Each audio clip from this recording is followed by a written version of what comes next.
Alors bonjour à tous et à toutes surtout, puisqu'aujourd'hui je vais faire une vidéo sur le thème des plantes qui font des couleurs. Alors moi j'aime bien dire quelque chose, c'est dans le jardin, dans la nature, autour de nous, on a énormément de plantes disponibles et toutes les plantes qui nous entourent, finalement, elles sont plus ou moins tinctoriales et elles vont toutes faire un petit peu de couleur.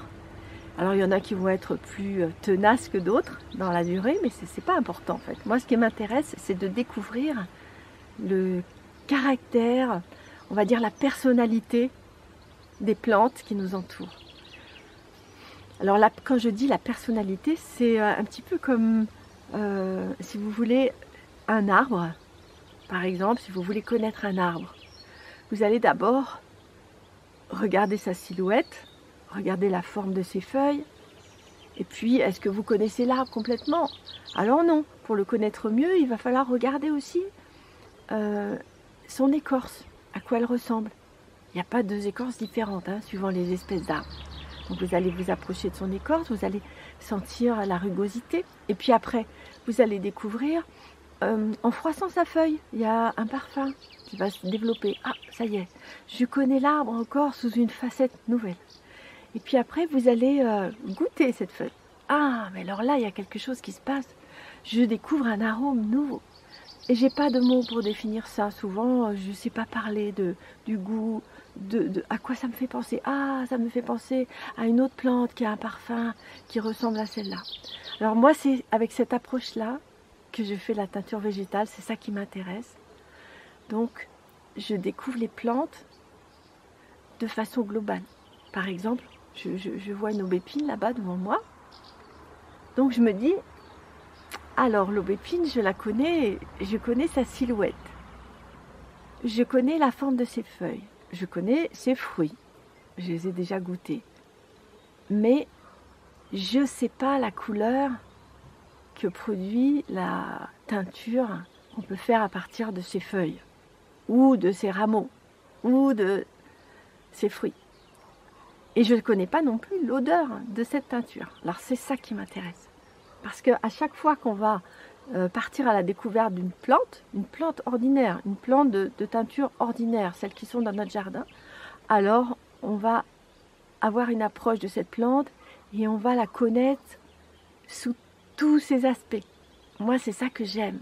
Les plantes c'est mes amis et c'est vraiment, j'ai une très forte connexion avec les plantes et j'ai le souhait de les connaître complètement, comme si c'était une personne que j'ai envie de connaître sous tous ses aspects. J'ai envie de connaître son côté sombre, son côté clair, j'ai envie d'avoir une relation d'amitié plus profonde avec cette personne, et c'est la même chose pour moi avec les plantes. Voilà. Donc je vais vous montrer aujourd'hui, j'ai envie de partir avec vous à la découverte d'une teinture végétale que j'ai jamais faite encore, qui est la teinture de noisetier. Le noisetier, il est particulier, j'ai un gros noisetier dans le jardin, et puis qu'est-ce qu'il fait? Il ne fait pas ça tout seul, c'est les écureuils qui font ça. Il a tendance à se ressemer vraiment un petit peu partout. Alors, comme ça devient des très très gros arbustes, je ne peux pas les laisser se développer partout. Donc, je vais en profiter que j'ai un noisetier là qui m'enquiquine un petit peu dans une allée où je ne peux plus passer. Donc, je vais aller cueillir quelques branches et puis je vais transformer ça en teinture. Je ne sais pas la couleur que je vais avoir avec ça, je n'ai pas la moindre idée. Ça va dépendre de plein de choses, ça va dépendre de l'eau que je vais utiliser, ça va dépendre de la gamelle que je vais utiliser, est-ce que c'est celle en cuivre, est-ce que c'est celle en aluminium, est-ce que c'est celle en inox, ça va dépendre donc de l'eau que je vais utiliser, est-ce que c'est l'eau de pluie, est-ce que c'est l'eau du puits, est-ce que c'est l'eau que je vais aller chercher au lavoir. Ça va dépendre du soleil, de la température qui va me permettre de faire cette teinture. Voilà, et encore plein d'autres paramètres. Donc, tous ces paramètres-là vont faire que je vais suivre un cheminement particulier pour cette teinture. Ce sera la teinture d'aujourd'hui, 15 juillet 2021, une journée un petit peu pluvieuse, humide, et ça va donner une couleur particulière. Parce que vous savez, cette année, c'est pas la sécheresse, c'est pas la canicule, donc c'est rien à voir avec l'année dernière. L'année dernière, on avait 40 degrés, grand soleil, les arbustes étaient un peu en souffrance, ils avaient de la difficulté à aller chercher l'eau dans le sol. Et aujourd'hui, cette année, 2021, c'est l'inverse. On a de la fraîcheur, beaucoup d'humidité, de la pluie. Alors la végétation, elle est très luxuriante et les plantes, elles sont assez chargées en eau, même au mois de juillet.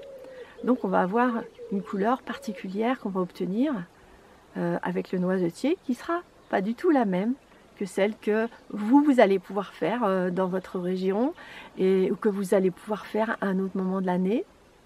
Si vous récoltez par exemple vos plantes en septembre, octobre, si vous prenez des feuilles en fin de saison ou des feuilles qu'on va cueillir au printemps, ce ne sera pas du tout la même chose. Voilà. Et moi c'est ce que j'aime, c'est la couleur, faire de la couleur, c'est une promenade, c'est comme un instantané. Vous allez faire une promenade dans la forêt, et puis une autre année, vous allez retourner dans la même forêt, et ce ne sera pas la même promenade. Vous allez découvrir à chaque fois des choses différentes. Moi, c'est ça que j'aime. C'est pas la couleur en elle-même, c'est la promenade et le cheminement que je vais pouvoir faire pendant cette expérience de teinture. Si vous voulez, pour moi, c'est ma façon de méditer et de me connecter à la nature. C'est ça. C'est faire des couleurs pour découvrir les plantes, comme je vous ai expliqué tout à l'heure, pour découvrir leur caractère et aborder tout ce processus de la teinture avec aucune attente. Je m'attends à aucune couleur, j'espère aucune couleur particulière. Hein.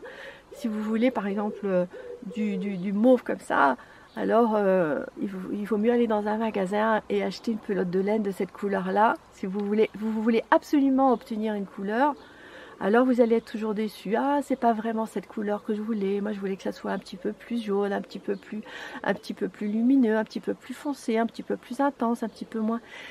Voilà, vous ne serez jamais satisfait. Alors, moi, je pars toujours sur cette base-là. Quand je fais de la teinture végétale, c'est je n'attends rien. Je n'attends aucune couleur. Je passe simplement un bon moment à être en connexion avec la nature, à ressentir l'odeur qui va se dégager de mon bain de teinture. Je vais apprécier chaque petit moment, que ce soit de la cueillette jusqu'à la fin, et puis encore après je vais tricoter ma laine et je vais essayer de vous faire partager un petit peu tout ce processus en accéléré, hein. Je vais vous montrer quelques images et puis on verra bien ce qu'on va obtenir dans cette teinture végétale d'aujourd'hui, donc sur le thème du noisetier, puisque j'ai des branches à couper. Alors c'est parti, je vais chercher mon sécateur et puis on va aller ramasser ces bois, ces brindilles, ces feuilles pour pouvoir faire cette couleur. Voilà, suivez-moi, on y va.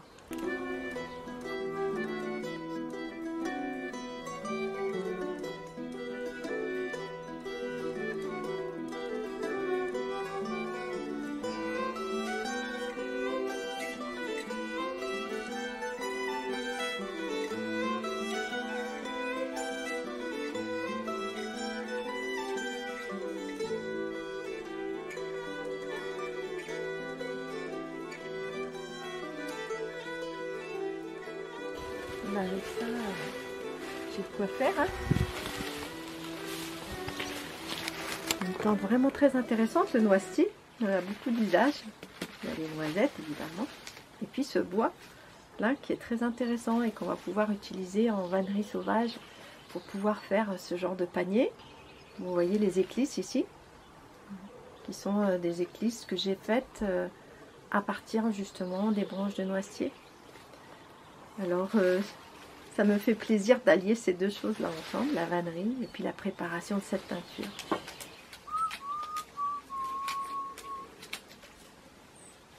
Qu'est-ce que j'ai envie de faire aujourd'hui? Les feuilles, les brindilles, les deux ensemble. Et puis, est-ce que je mets aussi les grosses branches? Ça ne va pas faire la même couleur si je mets les feuilles toutes seules et si je mets les brindilles avec. C'est un choix. Et quand on fait une teinture, c'est une succession de choix. Et rien n'est grave. Et tout est bien. Alors, qu'est-ce que j'ai choisi aujourd'hui? Ben, voilà. Aujourd'hui, j'ai choisi de mettre donc les feuilles et les petites brindilles ensemble. Puis la prochaine fois, j'essaierai de mettre les feuilles toutes seules. Et une autre fois, je mettrai juste les brindilles. C'est un jeu.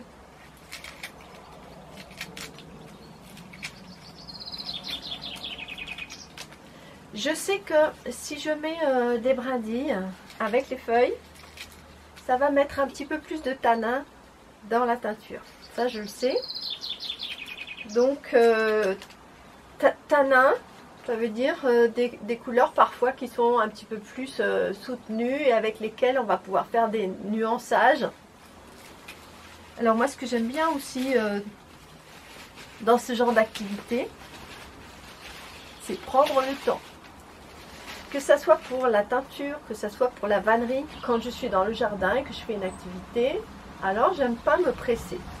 J'aime faire en même temps comme une activité méditative, relaxante, ressourçante, quelle qu'elle soit. Parce que quand on se dépêche, à ce moment-là, on perd le bénéfice justement de la méditation, de la relaxation. Et pour moi, c'est important, dans tout ce que je fais, d'allier les deux choses. Donc là, il n'est pas question pour moi de me presser pour préparer ce hachis de branches et de feuilles. Au contraire, je vais regarder, je vais commencer à respirer l'odeur, voilà, de ce bois. Ça sent bon, ça sent la forêt. Ça sent un petit peu l'herbe verte. Ah, c'est difficile. Hein. Je ne sais pas ce que vous sentez, vous. Hein. C'est difficile, c'est très difficile. Moi, les odeurs, je ne suis pas bonne du tout hein, pour définir les odeurs. Alors, il faudrait des catalogues de mots, il faudrait des dictionnaires de mots pour pouvoir parler des odeurs. Oui, le champignon, un petit peu, oui. Une petite odeur de champignon, de mousse. On sent bien quand on vient juste de couper. Il y a certains arbustes qui sentent la fumée. Essayez de couper un troène. Tiens, si vous avez un troène chez vous, essayez de couper un troène et vous irez voir l'odeur du troène. Ça sent un peu la fumée. Voilà, donc là c'est une odeur très douce, très agréable. Alors je vais vous montrer un petit peu à quoi ça ressemble mon hachis là. Voilà. Voilà à quoi ça ressemble mon hachis. Donc je vais en préparer une certaine quantité. Hein. Je vais en préparer une certaine quantité. On va dire que souvent on met le même poids. Souvent on met le même poids de plantes que de fibres à teinter. Au minimum. Hein. Par exemple, si je veux teinter 100 g de laine, eh ben, je vais préparer 100 g de plantes hachées. Et je peux en mettre 2 fois le poids, 3 fois le poids, hein, si je veux. Si j'en ai beaucoup. Mais au minimum, 100 g. Voilà.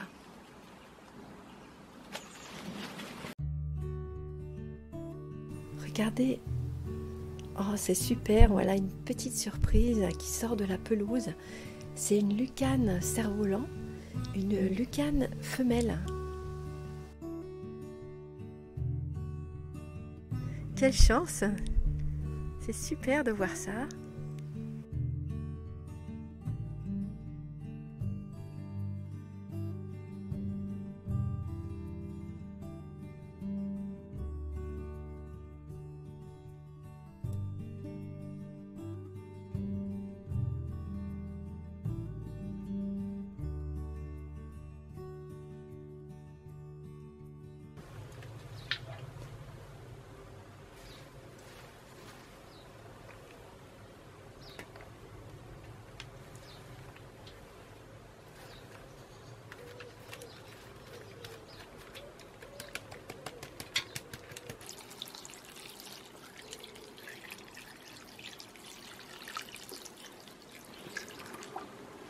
Donc les plantes sont dans l'eau de pluie, dans ma bassine en cuivre.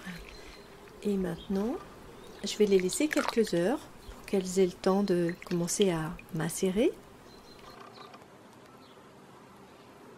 Voilà, on est le lendemain. Vous voyez, la marmite, elle est dans le four solaire. Et la cuisson va se faire toute seule. J'ai juste à surveiller un petit peu pour que ça ne chauffe pas trop parce que parfois ça peut monter jusqu'à 100 degrés.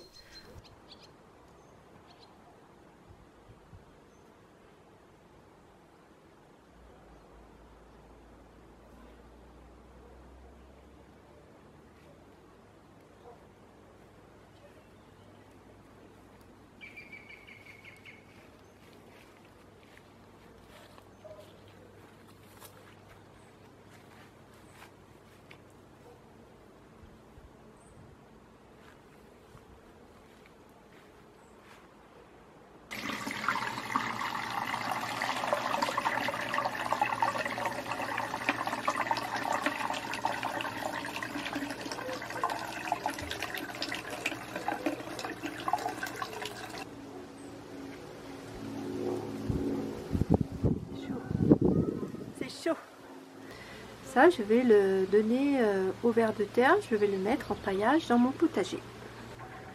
Voilà.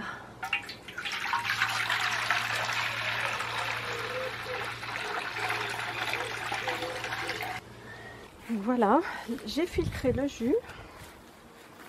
Et maintenant, je vais pouvoir mettre les fibres que j'ai préparées. Donc là, le coton.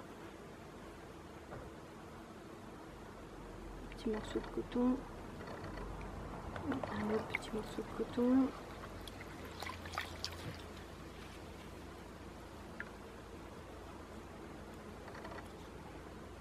bon, pour le coton c'est pas un problème, mais pour la laine c'est important que les deux bains soient à la même température.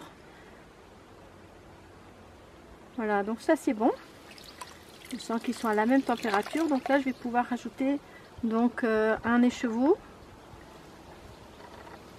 de laine qui est préparé avec un mordant d'Alain.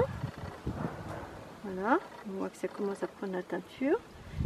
Et un autre aussi avec la même préparation.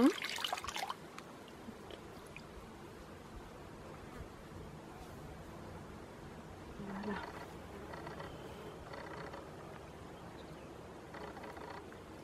Qu'est-ce que je vais faire de ça maintenant? Eh ben, je vais aller les remettre dans le four.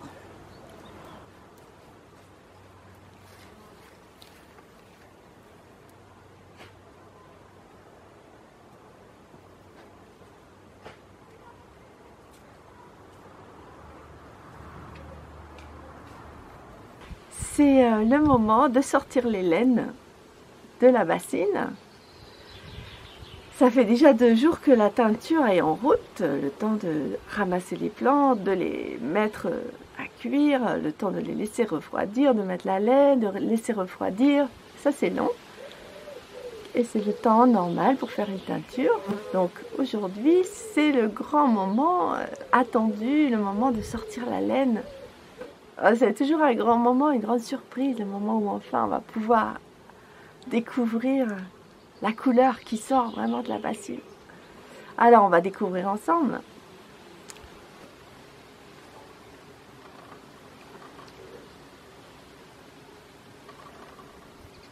Alors, ben c'est un très joli jaune.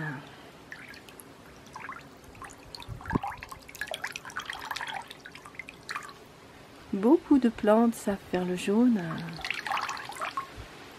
Donc, je ne suis pas étonnée de trouver un jaune. Voilà, mais il est très joli, il est intense. Alors, ça on peut faire. Serrer fort la laine. Ça l'abîme pas. Hein, on peut faire ça. Serrer fort la laine et déplier pour pouvoir admirer cette belle couleur qui va évoluer encore en séchant, puisque la teinte va changer en s'oxydant hein, avec l'air, le contact avec l'oxygène de l'air. Ça va se transformer encore. Voilà. On va sortir l'autre aussi, puisque la couleur des fois dépend de la laine. qu'on a...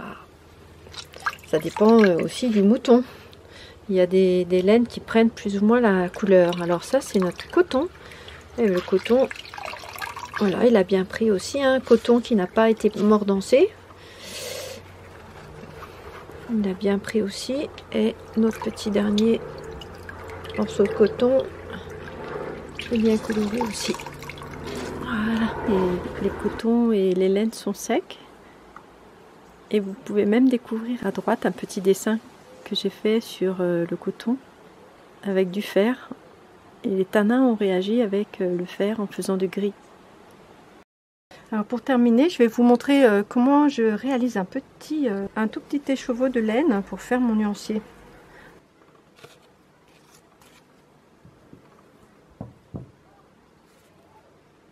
Alors vous voyez là, j'ai un crochet qui est pratique. Donc, je sors ça de mon carton et ensuite je tourne. Voilà. Je tourne jusqu'à ce que j'obtienne quelque chose qui soit assez torsadé. Et ensuite, plie en deux. Et ça me fait, voilà, un petit échantillon comme ça.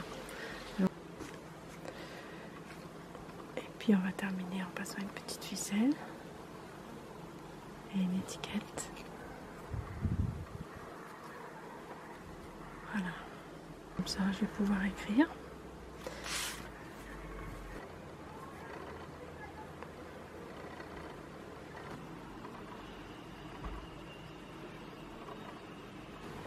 Et voilà tous les petits échantillons que vous voyez là. Ben, je les ai fait de la même façon avec des bains de teinture au four solaire. Du genêt, de l'érable, du roseau, de l'aulne, aigre-moine, nerf-prin, c'est ça, buddleia, bourdaine, nerf-prin, eupatoire. Et ici on a du saule, de l'aquilée, du lichen, du frêne, du solidage, du roseau, de la tanésie, du poirier, encore du frêne ici, du prunelier, de l'armoise. Voilà, toutes ces plantes qui sont réunies ici. Quand on me demande parfois quelle couleur est-ce que tu fais avec tes laines, je ne sais pas quoi répondre. Les couleurs de la nature, elles n'ont pas vraiment de nom, on a du mal à les nommer. C'est des gammes, souvent des gammes très riches, hein, de jaune, de beige, de vert. J'espère que vous avez passé un bon moment en ma compagnie. En tout cas, moi j'étais bien heureuse de vous faire découvrir mes petits secrets de teinturière avec le four solaire. C'est vraiment mon compagnon de teinture. Je ne sais pas faire de teinture sans lui. Pour moi, ça c'est vraiment important. Je ne ferais pas de teinture si j'avais pas cet outil précieux pour pouvoir chauffer les bassines autant de temps qu'il faut. Et donc c'est vraiment une façon de faire qui est très économique. On ne dépense pas de gaz ni d'électricité. Très écologique du coup. Alors je vous propose, si vous avez envie de vous fabriquer un four solaire, de regarder mon tuto four solaire, un tuto qu'on avait fait avec Alain l'année dernière je crois. Je vous mets le lien sous la vidéo. Voilà, et je vous souhaite une bonne continuation et à bientôt pour de nouvelles aventures.